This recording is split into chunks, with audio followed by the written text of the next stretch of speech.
आज next topic हम पढ़ेंगे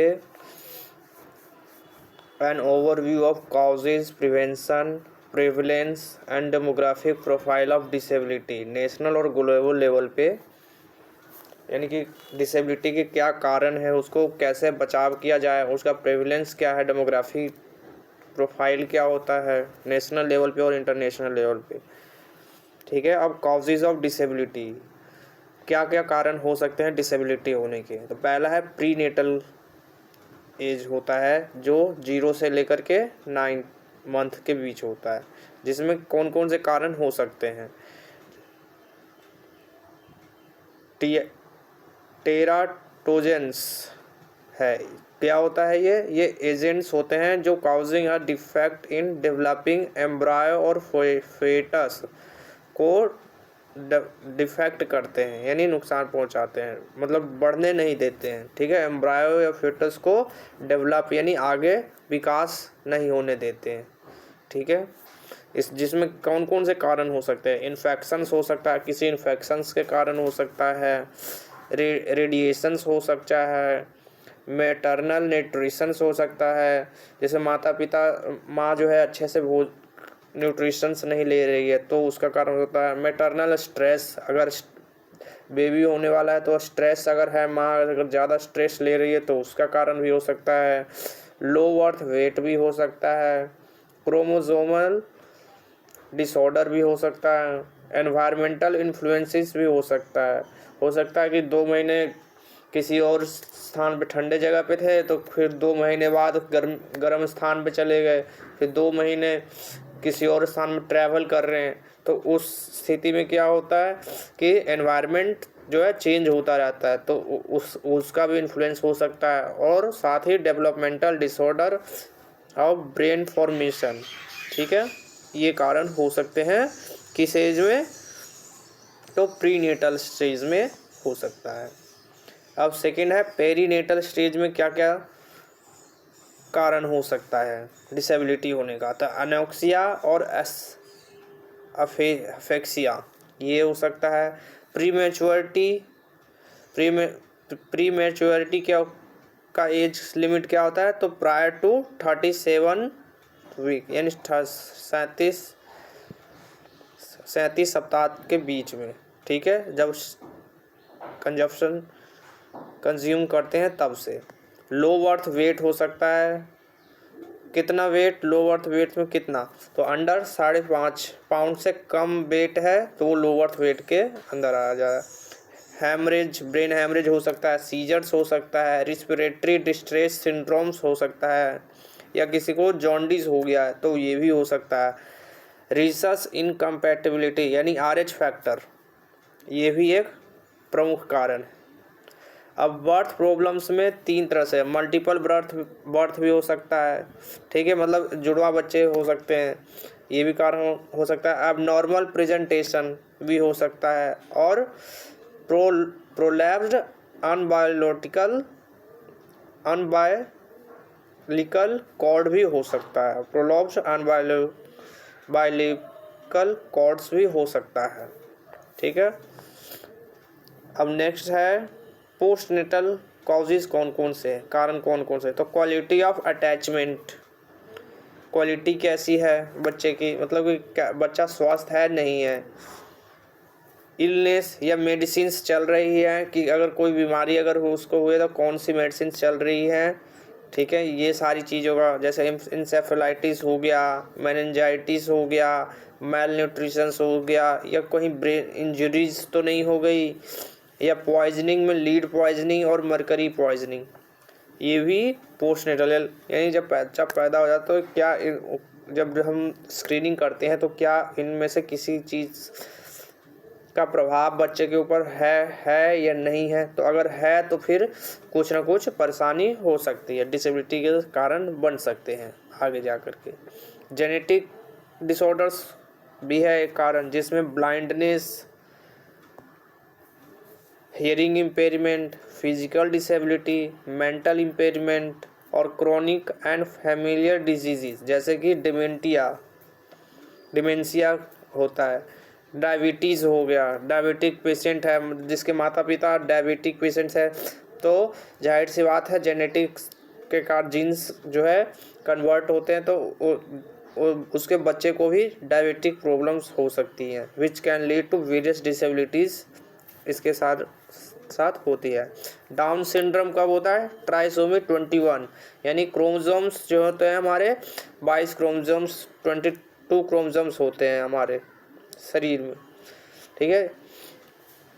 उसमें से अगर कोई भी क्रोमोसोम्स चाहे तो घट जाए तब हो सकता है, या क्रोमोसोम बढ़ जाए। 22 से 23 अगर क्रोमोसोम हो जाता है तो भी परेशानी है, और 22 से 21 हो जाता है तब भी डिसेबिलिटी का कारण बन सकता है। डाउन सिंड्रोम जो है ट्राइसोमी 21 क्रोमोसोम्स के कारण होता है। अब टर्नर सिंड्रोम क्या होता है? जिसमें फीमेल्स जो है ज़्यादातर अफेक्ट होती है टर्नर सिंड्रोम में।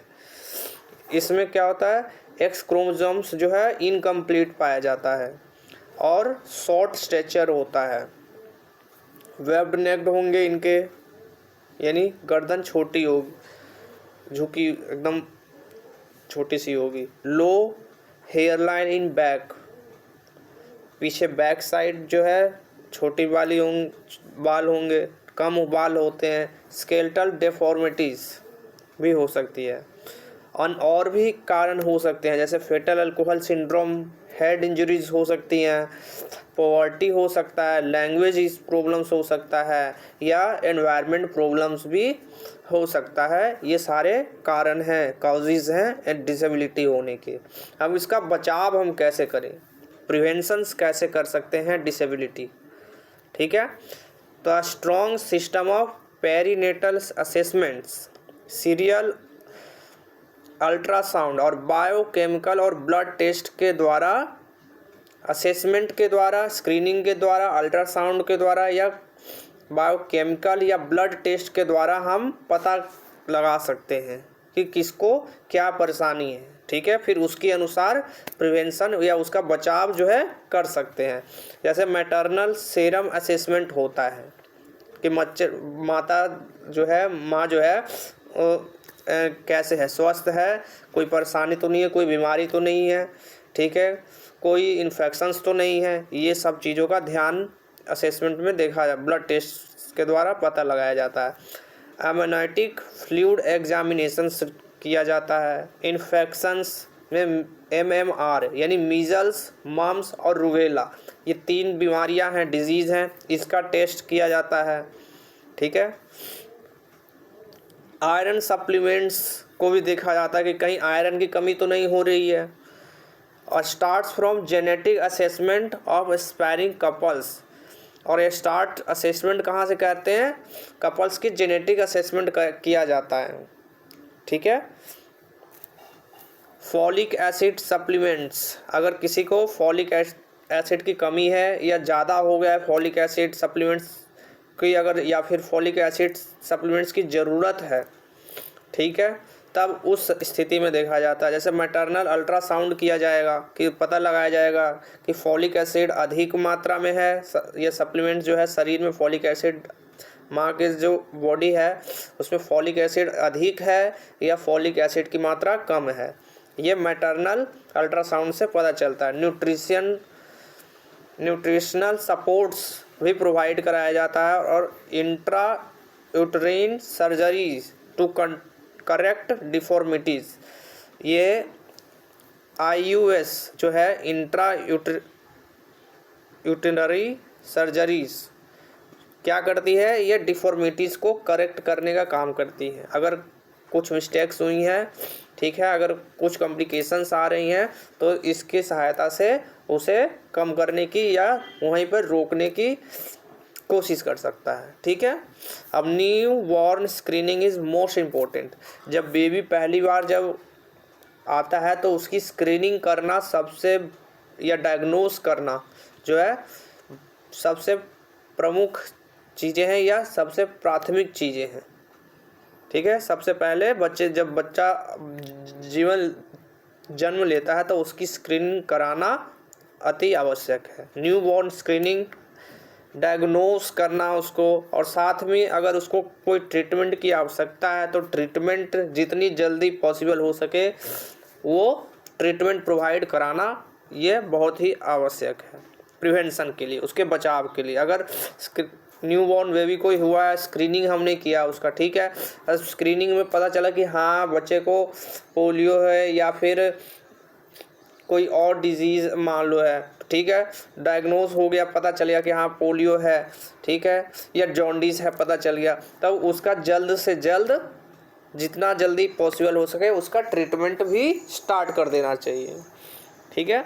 Earliest possible enrolment in family community rehabilitation system, यानी कि जितना जल्दी पॉसिबल हो सके फैमिली को एनरोल हो जाना चाहिए कम्युनिटी रिहेबिलिटेशन सिस्टम के साथ, जो CRS है, कम्युनिटी रिहैब सेंटर जो है उसके साथ एनरोल होने यानी मिलना चाहिए उनसे, ठीक है, ताकि वो हमारी मदद कर सकें। अब प्रिविलेंस क्या है, प्रिविलेंस होता क्या है, हमने काउजेस पढ़ लिए कि क्या कारण हो सकते हैं डिसेबिलिटी के, फिर हमने प्रिवेंशंस पढ़े कि उसका बचाव कैसे करें। अब प्रिविलेंस होता क्या है, अब prevalence refers to a sum of instance of particular disease within the given population at a certain point in a time. It can be written as a proportion of the form, यानी कि prevalence एक particular कोई भी एक disease है, ठीक है, वो पॉपुलेशन के अकॉर्डिंग समय के अनुसार कितना प्रिवलेंस है उस डिजीज़ का, मतलब टोटल पॉपुलेशन है उसमें से मान लीजिए एग्जाम्पल्स के रूप में अगर हम माने कि 1 लाख पॉपुलेशन है किसी जगह, ठीक है, और उसमें से 10,000 जो है जॉन्डिस है, किसी बच्चे को 10,000 ऐसे पीपल्स हैं जिनको जॉन्डिस की बीमारी है, तो इससे क्या होगा हम प्रिविलेंस निकाल सकते हैं, ठीक है, कि टोटल प्रिविलेंस कितना होगा। 1 लाख पे 10,000 लोग को जो है जॉन्डिस है या कोई और बीमारी है, मतलब जो डिजीज़ किसी अन्य डिजीज़ से प्रभावित है, तो उसका प्रिविलेंस इस तरह से निकाला जा सकता है। Total instance of disease in the population में टोटल कितने डिजीज़ हैं और number of individual in the population, total number. Measure कैसे करेंगे प्रिविलेंस को, तो prevalence is a measure of disease that allow us to determine a person likelihood of having a disease. Therefore the number of prevalent cases is the total number of cases of disease existing in a population, यानी कि कितने disease हैं हमारे population में, कितने disease हैं, कितने number of cases आए हैं इस डिजीज़ के, ठीक है। मान लीजिए आईडी के कितने डिजीज़ एग्जाम्पल के रूप में लेते हैं, आईडी के कितने केसेस आए हैं, ठीक है, पूरे पॉपुलेशन पे, ऑल ओवर पॉपुलेशन में आईडी के कितने डिसेबल पर्सनस है, ASD के कितने हैं, SLD के कितने हैं, ये सारे केसेस को एक साथ इकट्ठा जोड़ा जाता है, ठीक है। And a prevalence rate is the total number of case of a disease existing in a population divided by total population. अब जितने केसेस आए हैं उसको डिवाइड कर देना है टोटल पॉपुलेशन से, ठीक है। So if a measurement of cancer is taken in population of 40,000 people and 1,200 were recently diagnosed with cancer and 3,500 are living within cancer, then the prevalence of cancer is 0.118 और 11,750 पर 1 lakh persons, यानी कि cancer एक बीमारी है cancer, ठीक है, उसका पॉपुलेशन के अनुसार मेज़र किया गया कि 1200 लोग जो हैं वो रिसेंटली डायग्नोज्ड हुए हैं और 40,000 जो है पीपल्स थे, ठीक है, 40,000 पीपल्स में से 1200 जो हैं वो डायग्नोज्ड हुए हैं कैंसर से और 3500 जो है अभी जीवित हैं या फिर लिविंग विथ कैंसर, अभी कैंसर के साथ अभी और हैं, ठीक है, जो डायग्नोज हो सकते हैं। तो प्रिवलेंस रेट उनका हो गया 0.118, यानी कि एग्जाम पूरा देखें तो हर 1 लाख व्यक्ति पे 11,750 लोग ऐसे हैं जो कैंसर से प्रभावित हैं, मतलब एक लाख पे 11,750 व्यक्ति ऐसे हैं जिनको कैंसर है। ठीक है, अब प्रिविलेंस रेट को कैसे निकालें, तो TC यानी टोटल व्यक्ति कितने हैं जो, या फिर टोटल केस कितने हैं, ठीक है, डिवाइडेड बाय टोटल पॉपुलेशन। चाहे वो पुराना केस हो या नया केस हो, उससे कोई फ़र्क नहीं पड़ता, चाहे 10 साल पुराना या 50 साल पुराना केस हो। अगर हमें प्रिविलेंस निकालना है, मान लीजिए 10 साल का प्रिविलेंस निकालना है, तो 10 साल में टोटल केस कितने हुए, यानी कि 10 साल के अंदर नए केस कितने आए हैं और 10 साल के अंदर पुराने केस कितने थे पहले से पेंडिंग। ठीक है, तो उन दोनों को ऐड करके टोटल केस हो जाएगा, नए और पुराने केसेस मिला करके। पहले मान लीजिए 10 साल पहले, 10 साल का अगर हम निकाल रहे हैं तो 8 साल में जो थे 4000 केसेस थे। ठीक है, अब बाकी 2 साल में जो है 6000 केसेस आ गई, तो टोटल कितने होगी, 10,000 केसेस हो गई। ठीक है, और पॉपुलेशन थी 1 लाख। ठीक है, तो 10,000 बटा divided by 1 lakh.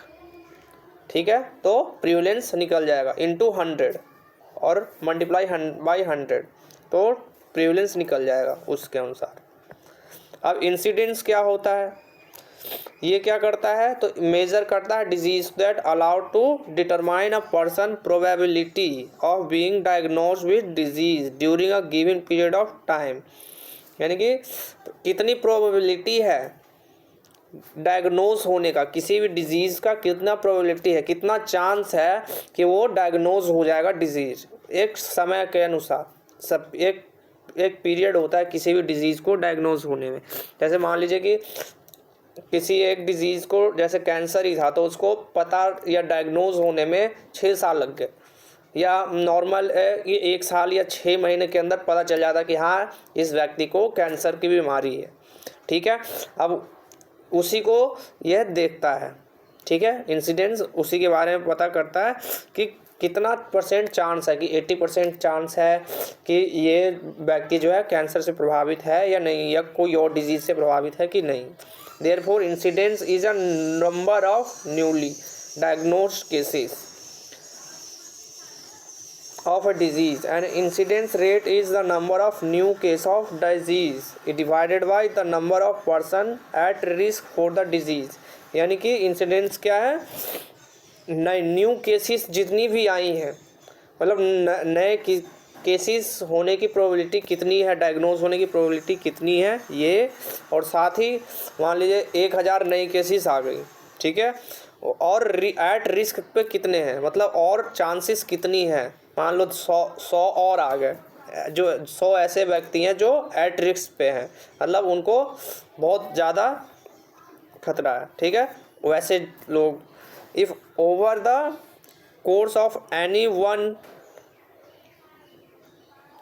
Year 5 women are diagnosed, 1 साल में 5 ऐसी वुमेन्स है जो डायग्नोज होती है कैंसर से, ब्रेस्ट कैंसर से। एक साल में 5 ऐसी महिलाएं हैं जो ब्रेस्ट कैंसर से हमेशा पीड़ित होती हैं। Out of a total female study population of 200 who do not have breast cancer, जिनको at the beginning of the study period, जब स्टडी पीरियड जब शुरुआत किया था 200 लोगों पे, तब उस समय उनको ब्रेस्ट कैंसर नहीं था। At the then we would say that incident rate the breast cancer in this population where कितना, बाद में जब हमने उसका इंसिडेंस निकाला तब 0.025 यानी 0.025% निकला। ठीक है, यानी कि प्रति 1 लाख साल में जो है वुमेन का 1 लाख वुमेन्स थी, उसमें से 2500 वुमेन्स ऐसी थी जिनको ब्रेस्ट कैंसर था। ये इंसिडेंस रेट से पता चलता है, और इंसिडेंस रेट का फॉर्मूला है NC divided by AP into 100, यानी कि IR क्या होता है, इंसिडेंट रेट परसेंटेज। NC क्या होता है, न्यू केस, जो एक समय में, मतलब 1 साल के अंदर न्यू केसेस कितनी आई है, और AP क्या होता है, एवरेज, पॉपुलेशन का एवरेज टाइम पीरियड, यानी मतलब 1 साल के अंदर का जो एवरेज निकालते हैं वो टाइम पीरियड। अब रिस्क फैक्टर कौन कौन से होते हैं, ठीक है, जिससे डिसेबिलिटी होने का चांस होता है।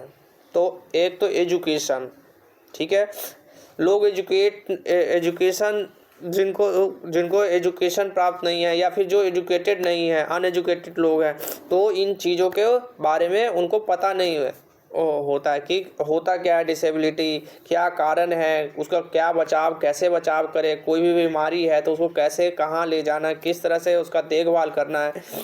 ये जो है एक बहुत बड़ा फैक्टर है, ठीक है। अगर एजुकेशन अगर उन्हें होगी तो ये सब चीज़ों के बारे में उनके जानकारी होगी तो वो उनका बचाव भी अच्छे तरीके से कर सकते हैं। दूसरा फैक्टर है एज। अब ज़्यादा एज होने पे भी रिस्क होता है, ठीक है।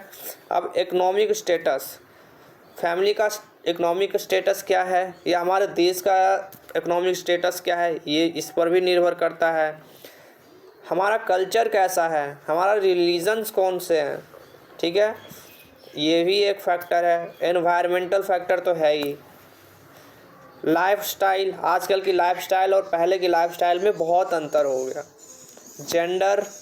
जेंडर वाइज बेटर डिटेक्शन, मतलब कैसे हम डिटेक्ट करें कि कितनी बढ़िया से हम डिटेक्ट कर पाएंगे, इसके ऊपर निर्भर करता है, ठीक है। अब demographic data according to NSSO का फुल फॉर्म क्या होता है, नेशनल सैंपल सर्वे ऑफिस, ठीक है। ये सेंसस 2011 यानी जनगणना 2011 के अनुसार